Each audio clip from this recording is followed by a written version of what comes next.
बोलिए कृष्ण कन्हैया लाल की। निजानंद स्वामी की। प्राणनाथ प्यारे की। महारानी बाईजूराज की। महाराजा छत्रसाल की। सतगुरु महाराज की। आइए छोटी सी 1 मिनट की धुन हम सब मिलकर के लगाएंगे। श्री राज जय राज जय जय राज। श्री राज जय राज जय जय राज। श्री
कन्हैया लाल की जय।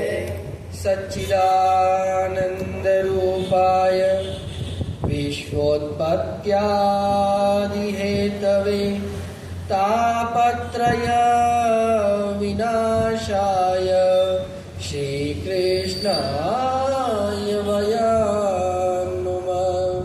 श्री कृष्णाय वयं मूकं करोति वाचालं पंगुलं यते गिरिं यत्कृपातमहं वन्दे परमानन्दमाधवं।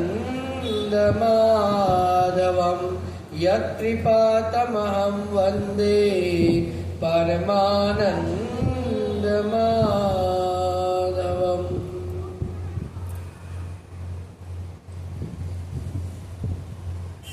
बोलिए कृष्ण कन्हैया लाल की। छत्तीसगढ़ की बड़ी ही प्रमुख नगरी, औद्योगिक नगरी रायगढ़ में श्री कृष्ण प्रणामी मंदिर निज मंदिर में विराजमान श्री कृष्ण राधा श्री राजश्यामा जी के श्री चरणों में प्रणाम करते हुए मंच पर विराजमान मेरे गुरुदेव के श्री चरणों में कोटि से नमन वंदन करते हुए उपस्थित हमारे संपूर्ण समाज के लिए वे सदैव गुरुजन के रूप में रहते हैं। देखिए, एक तो होते हैं दीक्षा गुरु, शिक्षा गुरु। हमारे संप्रदाय में जो स्वामी श्री प्राणनाथ जी महाराज के साथ जाकर के पटना धाम में बस गए, जिन्हें हम धामी सुंदर साथ कहते हैं, वो सदैव सदैव चाहे हमने उनसे शिक्षा ली हो या न ली हो, या दीक्षा ली हो या न ली हो, फिर भी वे हमारे संपूर्ण समाज के अनुयायियों के लिए एक गुरु के स्थान के रूप में है। ऐसे यहाँ हमारे अग्रणी सुंदर साथ, धामी सुंदर साथ पन्ना से विराजमान श्री शर्मा जी के श्री चरणों में मैं प्रणाम करता हूँ। और प्रवीण भैया सेवा में लग गए। और जैसा कि आपने अभी गुरुदेव के मुख से सुना इस जीवन की प्रथम भागवत मुझे इसी मंदिर में करने का सौभाग्य प्राप्त हुआ। तब हम 12 वर्ष के थे और शायद मनीष भैया भी कुछ 1-2 साल ऊपर नीचे रहे होंगे। तो हमारे तो ये मित्र जैसे है, मित्र ही है जैसे क्यों है, हम बचपन से जुड़े हुए हैं। ऐसे बहुत बहुत आपका हार्दिक धन्यवाद, आप पधारे इतनी दूर से। प्रणाम करता हूँ आपको, सपरिवार आपको प्रणाम करता हूँ। और सबसे पहले यहाँ आने का जिस परिवार ने हमें अवसर प्रदान किया, ऐसे माताजी कृष्णाबाई के परिवार से विराजमान उनकी पुत्रवधू, मैं आपके भी श्री चरणों में प्रणाम करता हूँ। लास्ट बट नॉट लीस्ट, आप सब सुंदर साथ, श्यामा जी ना अंग हो सुंदर साथ। तो आप सब के चरणों में मैं बारंबार प्रणाम करता हूँ। मेरा प्रणाम स्वीकार करें। प्रणाम जी। प्यारे सुंदर साथ जी, परम सौभाग्य है हमारा कि आज इस कठिन कलिकाल में, क्योंकि ये कलयुग जो है, कभी भी जो भक्त सत्संग में जाना चाहता है, सत्संग से जुड़ना चाहता है, ये कलयुग उसे जुड़ने नहीं देता है, पूरा प्रयास करता है। येन केन प्रकारेण, इसके अनेकों रूप है। ये प्रयास करते रहता है कि ये किसी न किसी तरह ये भक्त सत्संग से ना जुड़े, ये मेरा होके रह जाए। कलयुग मने क्या? ये माया चाहती है कि ये जो भक्त है वो मेरा होके रह जाए। तो अब यही तो एक भक्त की परीक्षा होती है और हमें उस परीक्षा में उत्तीर्ण होना होता है। देखिए, ऐसी ही परीक्षा गोपियों की हुई थी। महामती स्वामी श्री प्राणनाथ जी महाराज की चौपाइयों से हम उन ज्ञान को समझने का प्रयास करें, उस तत्व की बात को समझने का प्रयास करें। देखिए, ब्रज रास की बातें हम सुनते आए हैं, पढ़ते आए हैं। जब योग माया के ब्रह्मांड में भगवान श्री कृष्ण ने बंसुरी बजाई और बंसुरी की तान सुनते ही गोपियां सब कुछ छोड़ करके उनके पास पहुंच गई। भगवान श्री कृष्ण की जैसे ही तान उनके कानों में पड़ी और वो उनके पास पहुंच गई।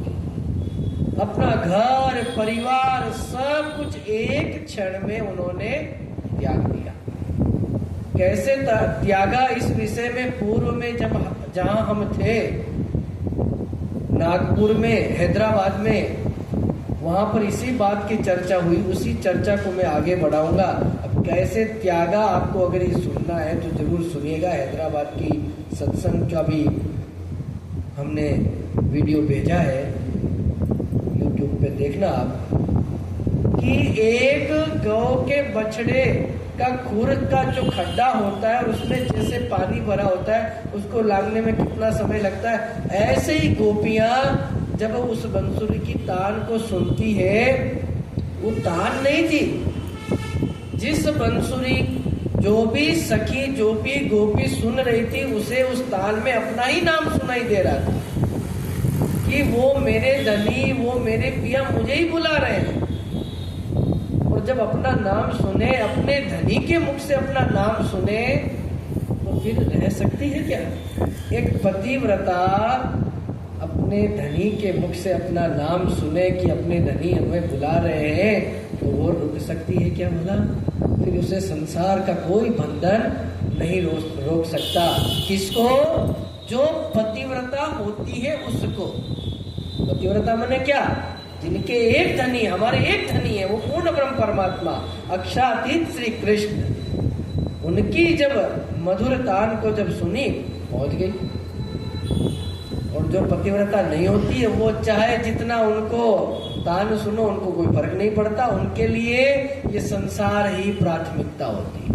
पहले यहाँ का सारा काम सजाएंगे फिर देखेंगे। तो देखिए गोपियां वहां पहुंच गई, इनके पास, अपने धनी के पास, भगवान श्री कृष्ण के पास। तो अब वहां पर उनकी परीक्षा होती है। तो क्या होती है वो चौपाई? महामती स्वामी श्री प्राणनाथ जी महाराज की चौपाई बोल करके मैं आपको बताऊंगा कि कैसे महामती स्वामी श्री प्राणनाथ जी महाराज ने उस लीला का वर्णन अपनी चौपाई के माध्यम से किया। बड़ी सुंदर चौपाई है। कमजोर विद्यार्थी हूं ना, इसलिए याद नहीं रहता, इसलिए लिख के रखता हूं, त्रुटि भी ना हो जाए। क्या कहते हैं महामती स्वामी श्री प्राणनाथ जी महाराज अपने शब्दों के माध्यम से कि देखिए पहुंची हुई गोपियों को भगवान श्री कृष्ण क्या कह रहे हैं। हवे वली कहूं ते सांभलो, काई मोटू एक दृष्टांत, वेद पुराणे जे कहूं, काई तेहनु ते कहूं वृतांत। गुजराती भाषा में है। हम नित्य वाणी पढ़ेंगे तो धीरे धीरे पढ़ते पढ़ते समझ में आने लगेगी। पहला प्रयास हमें यह करना होगा कि हम नित्य वाणी का पठन पाठन करें। और अब तो ये बहाना भी नहीं रहा कि हमारे पास स्वरूप साहब नहीं है, हम कैसे पढ़ें, स्वरूप साहब रखें तो पूजा करनी होती। तो अब तो ये बहाने सब, इस डिजिटल युग ने सब ये बहाने मिटा दिए। ये देखो, अब इसकी भी जरूरत नहीं है, हाथ में मोबाइल आ गया। मोबाइल में पूरी 18,758 चौपाइयों की वाणी आप समाहित कर सकते हो, और जब तब आप जहां चाहें, जहां जब मन करे उसको निकाल के पढ़ सकते हैं। तो अब ये कोई कहे कि मैं नहीं पढ़ सकता हूं, ये तो बहाना है। किसी भी अवस्था में वो उसे पढ़ सकता है मोबाइल निकाल। और अब तो हिंदी अर्थ सहित भी आ गई। तो देखिए क्या कहती है ये चौपाई। हवे वली कहूं ते सांभलो, स्वयं पूर्ण ब्रह्म परमात्मा अक्षरातीत श्री कृष्ण जो गोपियां आई हैं, सब कुछ छोड़ के उन्हें कहते हैं कि अरे गोपियां, तुम इतनी रात्रि को यहां कैसे आई हो? अपने घर परिवार पति को छोड़ करके कोई पतिव्रता स्त्री इतनी रात्रि को निकलती है क्या? और ऊपर से क्या कहते हैं कि मैं वेद पुराणे जे कहूं, मतलब वेद पुराणों की साक्षी देकर के कह रहा हूं। अब देखिए, बड़ा चिंतन कीजिए। महामती स्वामी श्री प्राणनाथ जी की वाणी वाकई में चिंतन करने योग्य है। हमें चिंतन करना चाहिए कि एक तो योग माया का ब्रह्मांड जो अखंड है, और वहां पे स्वयं पूर्ण ब्रह्म परमात्मा अक्षरातीत श्री कृष्ण और गोपियां, लेकिन फिर भी उन्हें उदाहरण कहाँ का देना पड़ रहा है? क्या कह रही है चरण? वेद पुराणे जय कहियो, यानी वेद और पुराणों ने जो कहा है वो मैं तुम्हें कह रहा हूं। कहां पे? योग माया के ब्रह्मांड में। ये कुछ लोग जो भ्रमित करते हैं ना, उनके मुंह पे थप्पड़ है ये चरण। याद रखिए आप लोग, इन चरणों को महामती स्वामी श्री प्राणनाथ जी महाराज ने अपनी वाणी से तभी तो कहा ना, उड़ायो असत्य थाप्यो सत्य। उड़ायो असत्य, उन्होंने अपने एक एक चरण से असत्य को ऐसे उड़ाया है कैसे असत्य उड़सी तूल जो, क्योंकि उनमें साक्षात अक्षरातीत श्री कृष्ण का आवेश था। भला उनके सामने असत्य टिक सकता है? इनका कैसे उड़ता है, एक थोड़ी सी हवा देखिए। आज अपने सामने उदाहरण है, जब कूलर इधर चल रहा है तो बाल कितने तेजी से उड़ते हैं। एक हवा, ये संसार की हवा कैसे उड़ा देती है, वैसे ही वो तो साक्षात सत्य के अवतार है। तो उनके सामने भला असत्य टिक सकता है? उड़ायो असत्य थाप्यो सत्य, असत्य उड़सी तोल जो। तो क्या कहते हैं यहाँ पे भगवान श्री कृष्ण? कहते हैं अरे गोपियों, हे सखियों, तुम ठहरी भला पतिव्रता स्त्री, तुम अपना घर बार अपने पति को छोड़ के यहाँ कैसे आई हो? ये परीक्षा है कि नहीं है? पहले तो बुलाया खुद ने, बांसुरी किसने बजाई? खुद ने बजाई। अच्छा, बांसुरी में जब सखियों को अपने नाम सुनाई दे रहे, वो किसकी कृपा से? उन्हीं की कृपा से जो बांसुरी बजा रहे हैं, उन्हीं की कृपा से हर सखी को अपना नाम सुनाई दे रहा है। बुलाया भी उन्होंने और आकर के उलाना भी वही दे रहे हैं। अरे क्यों आई हो? तो देखिए आगे गोपियां, वो सखियां, बड़ा सुंदर। यही तो परीक्षा है। अब परीक्षा में हमें पास होना है, नहीं तो संसार में क्या होता है, इतना कहने की देरी है। अरे क्यों आए हो? चलो ठीक है, भगवान ने मना कर दिया तो चलता है। भगवान ने खुद नहीं तो मना कर दिया तो हम राजा है, माया में चलो वापस। नहीं, ये परीक्षा है, ये हमारी वहां परीक्षा हो रही है। गोपियों की उस उदाहरण को अपने अंदर घटाइए कि उलाना तो दे दिया, लेकिन अब गोपियां क्या कहती है? बड़ी सुंदर चौपाई है। पत तो केमे नव मुकवो, तमे अति घणु कह्યું रे अपा, तमे साक पुरावी वेदनी, त्यारे केम मुकु आधार। हे प्रियतम, अब आपने जो कहना था वो कह दिया, अब हमारी भी बात तनिक सुन लो। तो बहुत बड़ा प्रकरण है, मैं तो सिर्फ 2 चौपाई में सारा दृष्टांत आपको बता रहा हूं। आपने कह दिया कि वेद पुराण की साक्ष्यों से कि अपने पति को नहीं छोड़ना चाहिए, हम तो वही कर रही हैं। अरे हमारे आत्मा के पति तो आप ही हैं, तो हम आपको भला कैसे छोड़ें? हम आपको कैसे छोड़ सकती हैं? कई बार ये बात समझ में नहीं आती। मामती स्वामी श्री प्राणनाथ जी महाराज ने किसी के संशय नहीं रखे, आगे एक ही चौपाई में बड़े सुंदर उदाहरण से इस संशय का निवारण कर दिया।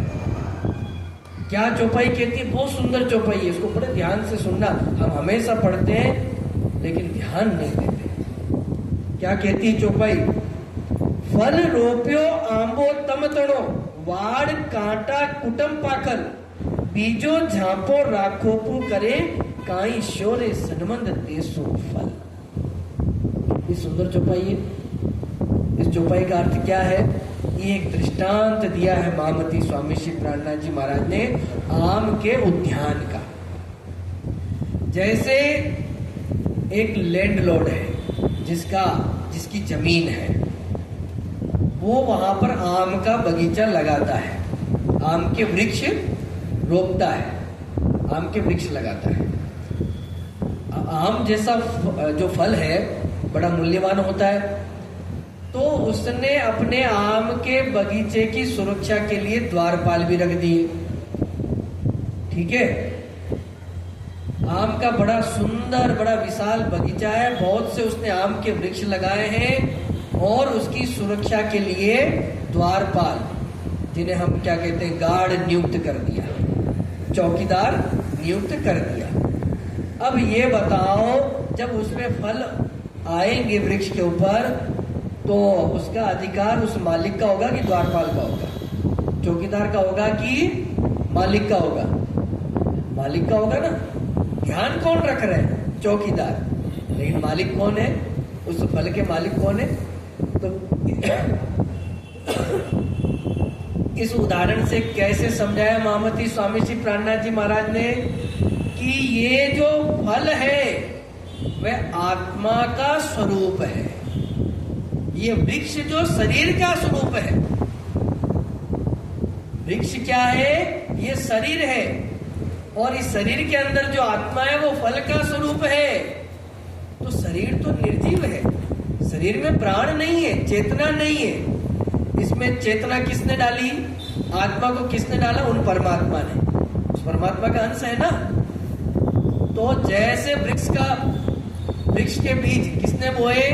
मालिक ने। तो वो मालिक कौन है? वो परमात्मा।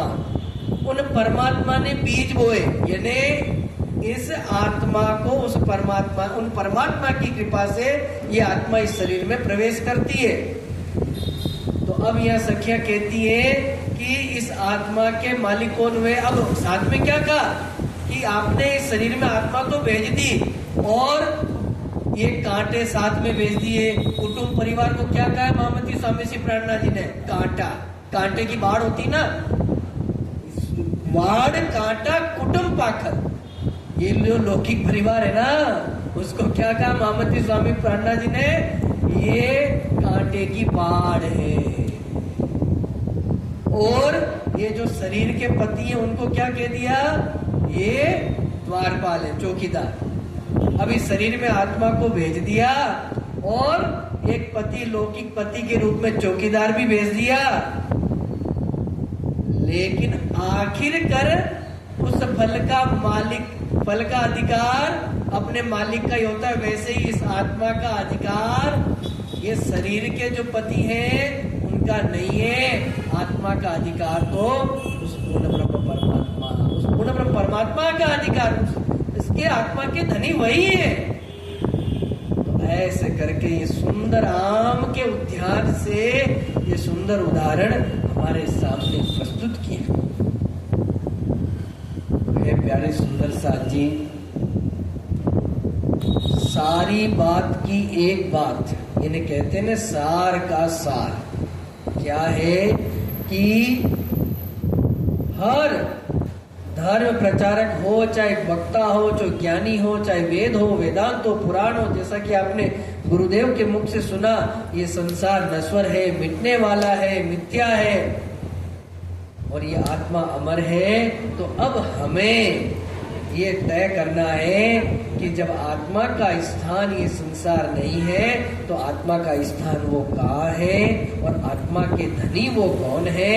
जो पूर्ण ब्रह्म है, जो अखंड है, वही इस आत्मा के धनी है और उसी की खोज हमें करनी है। और वो केवल और केवल एक पतिव्रत भक्ति से ही हमें प्राप्त हो सकते हैं। हमारे निजानंद संप्रदाय के सिद्धांत क्या कहते हैं? हम मन दीक्षा ले लेते हैं लेकिन शिक्षा हमारी अधूरी रह जाती है। और दीक्षा की शिक्षा का आरंभ जिस संप्रदाय की हम दीक्षा लेते हैं उस संप्रदाय के सिद्धांतों को जानने से ही उसकी शिक्षा आरंभ होती है। तो हमारे संप्रदाय के सिद्धांत में सर्वोपरि सिद्धांत क्या है कि हमारी भक्ति कैसी हो? पतिव्रत भक्ति हो। और पतिव्रत भक्ति का तात्पर्य क्या होता है? एक पूर्ण ब्रह्म परमात्मा अक्षरातीत श्री कृष्ण की भक्ति, उनकी पूजा, उनकी उपासना, उनका चिंतन, उनका मनन, उनका ध्यान, उनकी चितवन, उनकी पूजा केवल एक की। तभी हमें इस संसार से, इस आवागमन के चक्र से मुक्ति मिलेगी। और ये बातें ऐसा नहीं है कि केवल निजानंद संप्रदाय के ग्रंथ में ही लिखा है। हर ग्रंथ ये कहता है, संसार के जितने ग्रंथ हैं वो ये कहते हैं कि जितनी भी संसार की भक्ति कर लो, लेकिन सब भक्तियों में सर्वोत्तम भक्ति कौन सी है? पतिव्रत भक्ति। पतिव्रत भक्ति करोगे तभी आप मुक्त हो सकोगे। तो है प्यारे सुंदर साथ जी, हमें ये जो जीवन मिला है इसको सफल बनाए, एक को हमारे सामने रखें, तभी हम अपने मन को एकाग्र कर पाएंगे और फिर उस एक को प्राप्त कर पाएंगे। तो बहुत बहुत धन्यवाद देना चाहूँगा आप सब सुंदर साथ का कि आप पधारे। और हम जो ये जागनी यात्रा सेवाधाम मेड़ता से निकल रही है, इस बार हमारा ये प्रयास है कि कुछ सुंदर साथ कहते हैं हमें तो सिद्धांत पता ही नहीं है कि हमारे संप्रदाय के सिद्धांत क्या है। कुछ लोग जानते भी हैं तो कुछ लोग कहते हैं कि ग्रंथों में तो है ही है, वाणी पीतक में, लेकिन समझ में नहीं आते। तो हमने एक सरलीकरण किया है, एक पेपर के ऊपर सारे सिद्धांतों को सरलीकरण करके छपवा के लेमिनेशन करके लाए हैं हर सुंदर साथ को देने के लिए। प्रत्येक सुंदर साथ मने हर घर में वो एक पहुंचे। अगर एक घर में 4 सुंदर साथ हैं तो वह भी एक ले जाए, एक भी है हर घर के हिसाब से एक ले जाए। लेकिन एक ही शर्त है मेरी ले जाने की, वही ले जाए जो अपने निज मंदिर में उसे लगाए। अगर आपको अंदर रखना है तो ना ले जाएं, मेरा निवेदन है। क्यों कि पुस्तकें बहुत है, ऑलरेडी बहुत है।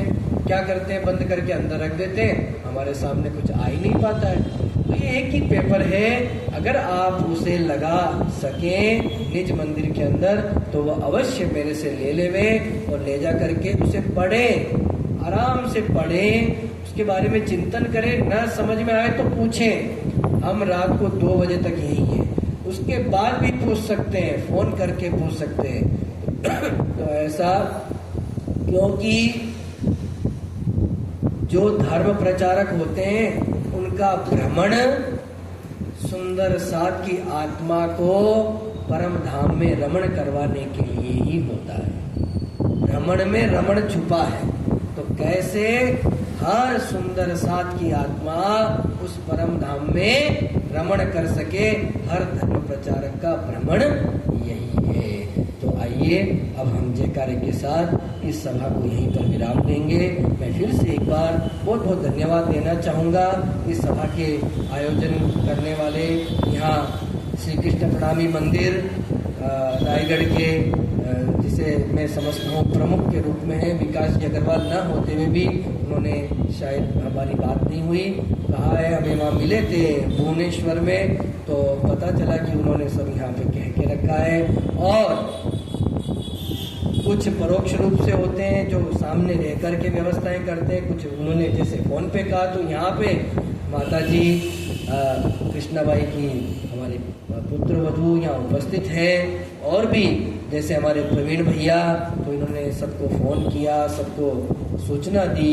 तो ऐसे में सबको इस आयोजन, जिन्होंने परोक्ष और अपरोक्ष रूप से अपना श्रम किया, उसके लिए मैं बहुत बहुत धन्यवाद देना चाहूँगा इस प्रणामी मंदिर की आयोजन समिति को भी, कि उन्होंने हमें यहाँ पर आने का अवसर प्रदान किया, सत्संग करने का अवसर प्रदान किया। आइए अब हम कुछ जयकारे लगाएंगे। हाँ, प्रश्न का है, एक बार हम जयकारे लगा के आधिकारिक रूप से इस सभा को विराम देंगे, उसके बाद जो भी जिज्ञासा करना चाहें वो करें। हम जहाँ भी जा रहे हैं, आप मानेंगे नहीं, सभा तो हमारी 1.25 घंटे की होती है, क्योंकि ये तो आपको पता है यूनिवर्सल ट्रूथ है, हम भारतीय हैं। तो 4 बजे लिख करके अगर 4 बजे आ जाए तो भारतीय कैसे कहलाएंगे? तो भारतीयता बनाए रखिएगा। 4 से लिखा है तो 4:30 पौने 5 से पहले नहीं पहुंचना, नहीं तो भारतीय कहलाएंगे नहीं। है ना? तो ये सब जगह ऐसा ही होता है, कोई बात नहीं। तो जहाँ भी जाते हैं, प्रवचन तो 1.25 घंटे का ही होता है, लेकिन उसके बाद में कई जगह तो 6-6, 7-7 घंटे हमारे ये जिज्ञासा समाधान वाले सत्र चलते रहे। तो जो भी पूछना चाहे, हमने आपको पहले ही बता दिया, 2 बजे तक हम यही हैं। आप जितना पूछ सकते हैं, राज्य की कृपा रही, उन पूर्ण ब्रह्म परमात्मा का आशीर्वाद रहा, वही आकर के आपके समाधान करेंगे, आपके जिज्ञासाओं का समाधान। आइए इस सभा को हम आधिकारिक रूप से विश्राम दें, सब जयकारे लगाएंगे। बोलिए कृष्ण कन्हैया लाल की, निजानंद स्वामी की, प्राणनाथ प्यारे की, महारानी बाईजू राज की, महाराजा छत्रसाल की, सतगुरु महाराज की, भारत माता की, गौ माता की। मैं बोलूंगा वंदे, आप हाथ उठा के बोलेंगे मातरम। वंदे वंदे वंदे। जय जय श्री राधे, जय जय श्री राधे, जय जय श्री राधे। राधावर कृष्ण चंद्र की जय। प्रणाम जी। जिनको अपना गाली करना है, जिनको जाना है वो जा सकते हैं, जिनको पूछना है वो पूछ सकते हैं। हाँ, सब लोग प्रसाद जरूर लेके जाएं।